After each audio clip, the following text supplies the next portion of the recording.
Hello friends, welcome to kuboos kitchen. இன்றைக்கி வீடியோவில் நாம் என்ன ரெசிபி பார்க்க போகிறோன்னா பாசிப்பருப்பு அல்வா. இந்த பாசிப்பருப்பு அல்வா எப்படி செய்கிறதுன்னு பார்க்குறதுக்கு முன்னாடி இது வரைக்கும் நீங்கள் நம்ம சேனலை சப்ஸ்கிரைப் பண்ணாமல் இருந்தீங்கன்னா மறக்காமல் சப்ஸ்கிரைப் பண்ணுங்கள், லைக் பண்ணுங்கள், ஷேர் பண்ணுங்கள், கமெண்ட்ஸ் பண்ணுங்கள். மறக்காமல் பெல் நோட்டிஃபிகேஷனை கிளிக் பண்ணுங்கள். அப்போ தான் நாங்கள் அப்லோட் பண்ணுற வீடியோஸ் உங்களுக்கு உடனுக்குடன் வந்து சேரும்.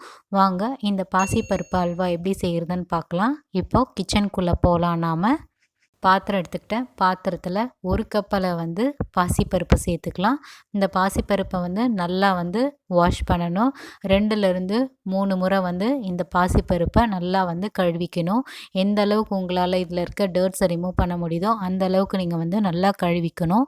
இது ஊற வைக்கணும்னு அவசியம் கிடையாது. இது வாஷ் பண்ணி வச்சா மட்டும் போதும். அடுத்து நான் கழுவி வச்சுருந்த பாசிப்பருப்பை நம்ம வறுத்து எடுத்துக்கலாம். அதுக்கு கேஸ் ஸ்டவ் ஆன் பண்ணிவிட்டு கடாயை வச்சுட்டேன். கடாய் நல்லா ஹீட் ஆகட்டும். ஹீட் ஆன பிறகு நம்ம வாஷ் பண்ணி வச்சுருந்த பாசிப்பருப்பு தண்ணி இல்லாமல் நம்ம இதில் கொஞ்சம் கொஞ்சமாக சேர்த்துக்கணும். இதை செய்கிறப்போ நீங்கள் லோ ஃப்ளேம்லேயே வச்சு செய்யுங்க. ஏன்னா கொஞ்சம் கொஞ்சமாக அடிப்பிடிக்க வாய்ப்பு இருக்குது இந்த பருப்பு இந்த கடாயிலே. ஸோ லோ ஃப்ளேம்லேயே வச்சுக்கோங்க. இப்போ நான் முழுமையாக பாசிப்பருப்பு சேர்த்துட்டேன் வாஷ் பண்ணது. இப்போ நான் கைவிடாமல் கலந்து விடணும். இதில் இருக்க மாய்ஸ்சரைசிங் கண்டென்ட் கம்ப்ளீட்டாக போகணும் இந்த பாசிப்பருப்பில். குறைஞ்சது இந்த பாசிப்பருப்பை 15 நிமிஷம் கைவிடாமல் நம்ம வறுத்து விட்டுட்டே இருக்கணும். ஸோ இதில் இருக்க ஈரப்பதம் கம்ப்ளீட்டாக போகணும் ஃபஸ்ட்டு. அதுக்கப்புறம் இது நல்லா வறுபட்டு வரணும் இந்த பாசிப்பருப்பு. இப்போ கொஞ்சம் கொஞ்சமாக அது ஒட்ட தான் செய்யும் இந்த கடாயில். ஏன்னா அதில் கொஞ்சம் ஈரம் இருக்கனால இந்த கடாயில் ஒட்ட செய்யும். ஸோ நீங்கள் கொஞ்சம் கொஞ்சமாக எடுத்து விட்டு இதை நல்லா வறுத்து விட்டுக்கோங்க. அப்படி இல்லைனா நீங்கள் வாஷ் பண்ணி வச்சுருந்த பாசிப்பருப்பை ஒரு காட்டன் துணியில் கொஞ்சம் நேரம் ஆற வச்சுட்டு கூட நம்ம வறுத்து எடுத்துக்கலாம். ஸோ இப்போ இது அனதர் மெத்தட். ஸோ உங்களுக்கு எந்த மெத்தட் உங்களுக்கு விருப்பமோ அந்த மெத்தடை ஃபாலோ பண்ணிக்கோங்க.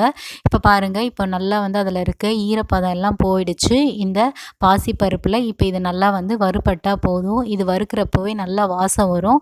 அதுதான் கரெக்டான ஸ்டேஜ். இது ரொம்ப ப்ரௌனாக வறுபடக்கூடாது, இல்லைனா நமக்கு கசப்பு தன்மை வந்துடும். ஸோ இப்போ பாருங்கள், கடாயில் நல்லா ஒட்டாமல் நமக்கு பாசிப்பருப்பு நல்லா வறுபட ஆரம்பிச்சிச்சு. இது கரெக்டான ஸ்டேஜ். இப்போ கேஸ் ஸ்டவ் ஆஃப் பண்ணிவிட்டு இதை நான் ஒரு பிளேட்டில் மாற்றிக்கிறேன். இதில் சூடு நல்லா ஆறட்டும். சூடு நல்லா ஆறின பிறகு நம்ம மிக்சர் ஜாரில் போட்டு நல்லா பொடிச்சு எடுத்துக்கலாம். வறுத்து வச்சுருந்த பாசிப்பருப்பை இப்போ நல்லா ஆற விட்டுருவோம் ஃபேன் காற்றுல. இப்போ நான் மிக்சர் ஜாரில் போட்டுட்டு நான் நல்லா அரைச்சி எடுத்துக்கிட்டேன். இப்போ பாருங்கள், இதை நல்லா மைய அரைக்கணும். கொரன்னு அரைக்கக்கூடாது. இந்த மாதிரி நல்லா பொடிச்சு எடுத்துக்கணும். தொட்டிங்கன்னா நல்லா சாஃப்டாக இருக்கணும். இப்போ இதை நம்ம ஊற வச்சுருவோம். அடுத்து நான் கேஸ் ஸ்டவ் ஆன் பண்ணிவிட்டு பேன் வச்சுட்டேன். பேன் நல்லா சூடாகட்டும். சூடான பிறகு நான் நெய்யை சேர்த்துக்கிறேன். நெய் 2 டேபிள் ஸ்பூன் அளவு சேர்த்துக்கிட்டேன். சேர்த்துட்டு இப்போ நறுக்கி வச்சுருந்த பாதாமையும் முந்திரியும் வறுத்து எடுத்துக்கலாம். இப்போ நெய் நல்லா சூடாயிடுச்சு. பாதாமும் முந்திரியும் நல்லா வறுத்து எடுத்துக்கிறேன். இது பொன்னிறமாகிற வரைக்கும் இந்த நெய்யிலே நல்லா வறுபடட்டும். அது வரைக்கும் கைவிடாமல் நீங்கள் நல்லா வறுத்து விடுங்க. இதுவும் எல்லாமே லோ ஃப்ளேமில் தான் வச்சு செய்யணும் இந்த ஸ்வீட்ஸ் எல்லாமே. ஸோ இப்போ பாருங்கள், கொஞ்சம் கொஞ்சமாக வறுபட ஆரம்பிச்சிருச்சு.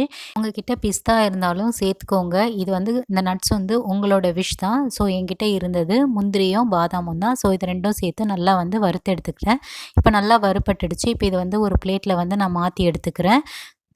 அடுத்து பேனில் இருக்க நெய்யிலே நம்ம 1 டேபிள் ஸ்பூன் கடலை மாவை சேர்த்துக்கிறேன். 1 டேபிள் ஸ்பூன் ரவை சேர்த்துக்கிறேன். சேர்த்துட்டு இது ஒரு 2 நிமிஷம் இந்த நெய்யிலே நல்லா வறுபடணும். கடலை மாவில் இருக்க பச்சை வாசம் கம்ப்ளீட்டாக போகணும் இந்த வறுபடுறப்போ. அதே நேரத்தில் ரவையும் நல்லா இந்த நெய்யிலே வறுபடணும். இப்போ ரெண்டுமே சேர்த்து நல்லா கைவிடாமல் கலந்து விட்டுட்டே இருக்கணும். ரவையும் கடலை மாவும் நல்லா இந்த நெய்யிலே ஒன்றோட ஒன்றா நல்லா கலந்தாச்சு. இப்போ இதனோட பச்சை வாசமும் ரவையும் நல்லா வறுபட்டுடுச்சு. அடுத்து நம்ம பொடிச்சு வச்சுருந்த பாசிப்பருப்பை இதை கம்ப்ளீட்டாக இதில் சேர்த்துக்கலாம். சேர்த்துட்டு நம்ம கைவிடாமல் மிக்ஸ் பண்ணணும். இப்போ நெய் சேர்க்கணுன்னு அவசியம் இல்லை. ஏற்கனவே இருக்க நெய்யிலே இந்த பாசிப்பருப்பு மாவு நல்லா வறுபடணும். குறைஞ்சது 7 நிமிஷம் நல்லா வந்து கைவிடாமல் வந்து நல்லா இந்த மாவை வந்து வறுத்து விடணும் இந்த பாசிப்பருப்பை. ஸோ இப்போ பாருங்கள் கம்ப்ளீட்டாக அந்த நெய்யை வந்து அப்சர்வ் பண்ணிடுச்சு. இது நல்லாவும் கலர் சேஞ்ச் ஆகிடுச்சு. இந்த அளவுக்கு நம்ம வந்து வறுத்து விட்டுக்கணும். இது வந்து செய்கிறப்போ லோ ஃப்ளேமில் தான் இருக்கணும். ஹை ஃப்ளேமில் வச்சிங்கன்னா நீங்கள் வந்து அடிப்பிடிக்க வாய்ப்பு இருக்குது. இப்போ பாருங்கள் நல்லா கலரும் சேஞ்ச் ஆகிடுச்சு. நல்லா வறுக்கிறப்போ நல்லா வாசமும் வரும். ஸோ அதுதான் வந்து கரெக்டான கன்சிஸ்டன்சி. இப்போ நல்லா வாசம் வந்துருச்சு. இந்த டைமில் நான் வந்து ரூம் டெம்பரேச்சரில் இருக்க தண்ணியை வந்து சேர்த்துக்கிறேன். இதுக்கு வந்து 2.5 கப் அளவு வந்து தண்ணியை சேர்த்துக்கணும். 1 கப் பாசிப்பருப்புக்கு 2.5 கப் அளவு வந்து தண்ணியை சேர்த்துக்கணும். இன்கேஸ் உங்களுக்கு பால் வேணுன்னா நீங்கள் வந்து 1 கப் வந்து பால் சேர்த்துட்டு 1.5 கப் வந்து தண்ணியை சேர்த்துக்கணும். இதுவும் உங்களோட விஷ் தான். இப்போ 1 கப் சேர்த்த உடனே கலந்து விட்டிங்கன்னா அந்த தண்ணி எல்லாமே கம்ப்ளீட்டாக அப்சர்வ் பண்ணிக்கும். இப்போ நான் 2வது கப் வந்து சேர்த்துருக்கேன். இப்போ வந்து கொஞ்சம் கொஞ்சமாக வந்து இதில் கட்டி இல்லாமல் நல்லா கலந்து விட்டுக்கணும். இப்போ 2 கப்பு தண்ணியுமே நல்லா அப்சர்வ் பண்ணிக்கிடுச்சு. அடுத்து நான் வந்து ஒரு 1/2 கப் அளவு வந்து தண்ணியை சேர்க்குறேன். சேர்த்துட்டு நல்லா வந்து மிக்ஸ் பண்ணி விடணும். இதுவும் நல்லா வந்து கம்ப்ளீட்டாக அப்சர்வ் ஆகிடும் இந்த தண்ணி. ஸோ இப்போ பாருங்கள் கொஞ்சம் கொஞ்சமாக வந்து கலந்து விடுங்க. இதில் இருக்க லம்ஸ் எல்லாம் வந்து உடச்சி விடுங்க இந்த கரண்டியை வச்சு. ஸோ கொஞ்சம் கொஞ்சமாக அப்படி தான் வந்து கட்டி ஆக செய்யும். நீங்கள் கலந்து விட அது சரியாக போயிடும். ஸோ நீங்கள் இது வந்து ஒரி பண்ண அவசியம் இல்லை. இப்போ பாருங்கள் நல்லா வந்து திக்கான கன்சிஸ்டன்சி ஆகிடுச்சு. இந்த ஸ்டேஜில் நான் வந்து 1.5 கப் அளவு வந்து சர்க்கரையை சேர்த்துக்கிறேன். 1 கப்பு பாசிப்பருப்புக்கு நான் 1.5 கப் அளவு வந்து சர்க்கரையை சேர்த்துக்கிறேன். இன்கேஸ் சர்க்கரை நீங்கள் வந்து கொஞ்சம் கூடுதலாக சாப்பிடுவீங்கன்னா நீங்கள் வந்து 1.25 கப்பு கூட சர்க்கரையை சேர்த்துக்கோங்க. இப்போ முழுமையாக நான் வந்து 1.5 கப் அளவு வந்து சர்க்கரையை சேர்த்துட்டு நல்லா வந்து மிக்ஸ் பண்ணி விட்டுறேன். இப்போ இந்த சர்க்கரை பார்த்திங்கன்னா கம்ப்ளீட்டாக மெல்ட் ஆக ஆரம்பிக்கும். அப்போ வந்து நமக்கு மறுபடியும் வந்து தண்ணியான கன்சிஸ்டன்சி ஆகும் இந்த அல்வா. இப்போ கைவிடாமல் கலந்து விட்டுட்டே இருங்க. இந்த லம்ஸ் எல்லாம் வந்து உடச்சி விடுங்க. இப்போ சர்க்கரை வந்து முழுமையாக வந்து கரைஞ்சிருச்சு. இப்போ நல்லா வந்து ஒன்றோட ஒன்றா நல்லா மிக்ஸ் ஆகிடுச்சு. இப்போ கைவிடாமல் நல்லா வந்து கலந்து விட்டுட்டே இருக்கணும். இதுவும் நமக்கு ஒரு திக்கான கன்சிஸ்டன்சி வர வரைக்கும் நம்ம வந்து கைவிடாமல் கலந்து விட்டுட்டே இருக்கணும். இப்போ பாருங்கள் நல்லா கொஞ்சம் திக்காகிடுச்சு. இந்த ஸ்டேஜில் நான் வந்து நெய்யை வந்து சேர்த்துக்கிறேன். கொஞ்சம் கொஞ்சமாக வந்து நம்ம நெய்யை சேர்த்துக்கலாம். இப்போ நான் 1 டேபிள் ஸ்பூன் வந்து நெய்யை சேர்த்துக்கிறேன்.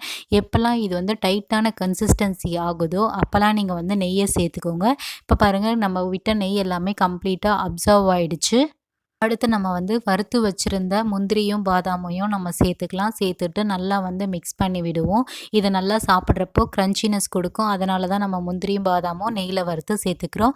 அடுத்து இது இன்னும் கொஞ்சம் கலர் கொடுக்கணுன்றதுக்காக நான் வந்து குங்குமப்பூ வந்து சேர்த்துக்கிறேன்.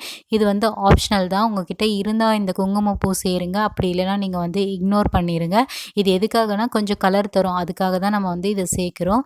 அடுத்து நான் வந்து மறுபடியும் கொஞ்சம் 1 டேபிள் ஸ்பூன் அளவு வந்து நெய்யை சேர்த்துக்கிறேன். நெய்யை சேர்த்துட்டு நல்லா வந்து மிக்ஸ் பண்ணி விடுறேன். இந்த கடாயில் நல்லா ஒட்டாமல் வரணும். அது வரைக்கும் இந்த அல்வா வந்து கலந்து விட்டுட்டே இருக்கணும். இன்னும் கொஞ்சம் வந்து நம்ம நல்லா வந்து மிக்ஸ் பண்ணி விட்டுட்டே இருக்கணும். இப்போ நான் வந்து மறுபடியும் 1 டேபிள் ஸ்பூன் அளவு வந்து நெய்யை சேர்க்குறேன். நெய் சேர்த்திங்கன்னா அந்த அளவுக்கு நமக்கு வந்து ரொம்ப டேஸ்ட்டாக கிடைக்கும் அல்வா. அதனால தான் நம்ம வந்து நெய்யை வந்து கூடுதலாகவே சேர்த்துக்கிறோம் அல்வா ரெசிப்பியில். இப்போ பாருங்கள் நல்லா கடாயில் வந்து ஒட்டாமல் வருது. இது கரெக்டான கன்சிஸ்டன்சி ஆகிடுச்சு. இப்போ இந்த டைமில் நம்ம வந்து கேஸ் ஸ்டவ் வந்து ஆஃப் பண்ணிவிட்டு ஆற வச்சுட்டு தனியாக ஒரு பிளேட்டில் வந்து மாற்றிடுவோம்.